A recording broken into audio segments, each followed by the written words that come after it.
They would have us forget broadcasts like these. You know what's horrible?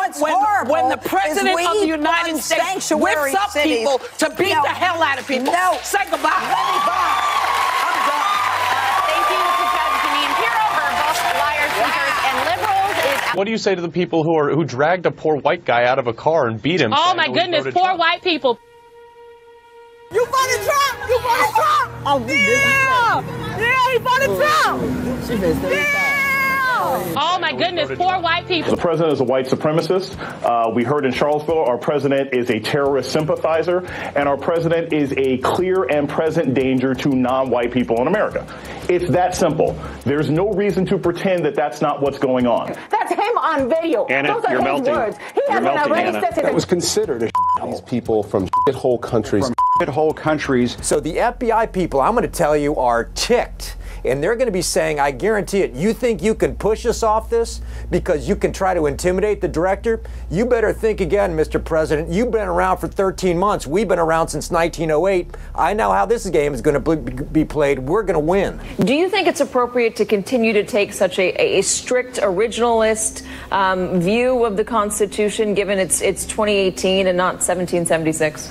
I had a conversation the other day with a friend who's also an advocate in the LGBTQ community in Florida, who rightly took me to task for my tweets mocking Ann Coulter using transgender stereotypes.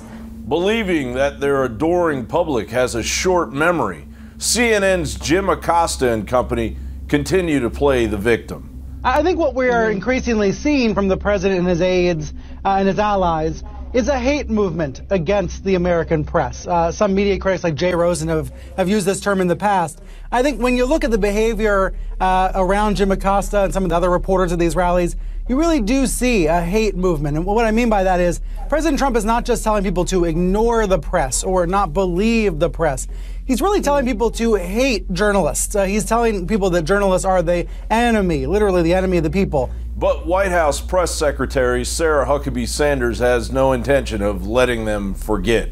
You read off a laundry list of your concerns about the press and things that you feel like are misreported, but you did not say that the press is not the enemy of the people. And I think it would be a good thing if you were to say right here at this briefing that the press, the people who are gathered in this room right now, doing their jobs every day, asking questions of officials like the ones you brought forward earlier, are not the enemy of the people. I think we deserve that. I think the president has made his position known. I also think it's ironic. Would you mind telling us, I'm trying to answer your question. Okay, well, I politely waited, and I even called on you despite the fact that you interrupted me while calling on your colleague. Well, I said it's ironic. Which is why I interrupted. I'm trying. But if you finish, if you would not mind letting me have a follow-up, that would be fine. But it's ironic, Jim, that not only you and the media attack the president for his rhetoric when they frequently lower the level of conversation in this country. Repeatedly, the media resorts to personal attacks without any content other than to incite anger. The media has attacked me personally on a number of occasions, including your own network, said I should be harassed as a life sentence, that I should be choked. ICE officials are not welcomed in their place of worship, and personal information is shared on the internet. When I was hosted by the Correspondents Association, of which almost all of you are members of, you brought a comedian up to attack my appearance and call me a traitor to my own gender. In fact, as I know, as far as I know, I'm the first press secretary in the history of the United States that's required Secret Service protection. The media continues to ratchet up the verbal assault against the president and everyone in this administration, and certainly we have a role to play, but the media has a role to play for the discourse in this country as well.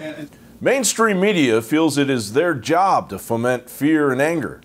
Whether it's a civil war they later claim they never mentioned. We are in it right now. It might be the last stage of a civil war. The last battle is being fought. Hopefully it won't be fought physically, but we are more divided than we ever have been, and we've got a president who is backed up by media. Or the support for an unyielding attack on the President of the United States and his supporters. And I want to tell you, for these members of his cabinet who remain and try to defend him, they're not going to be able to go to a restaurant. They're not going to be able to stop at a gas station. They're not going to be able to shop at a department store. The people are going to turn on them. They're going to protest. They're going to absolutely harass them until they decide that they're going to tell the president, no, I can't hang with you. Regardless, they still continue to call half the country deplorable and even joke about euthanizing all of us. You want to experience true psychotic chaos, Mr. Acosta?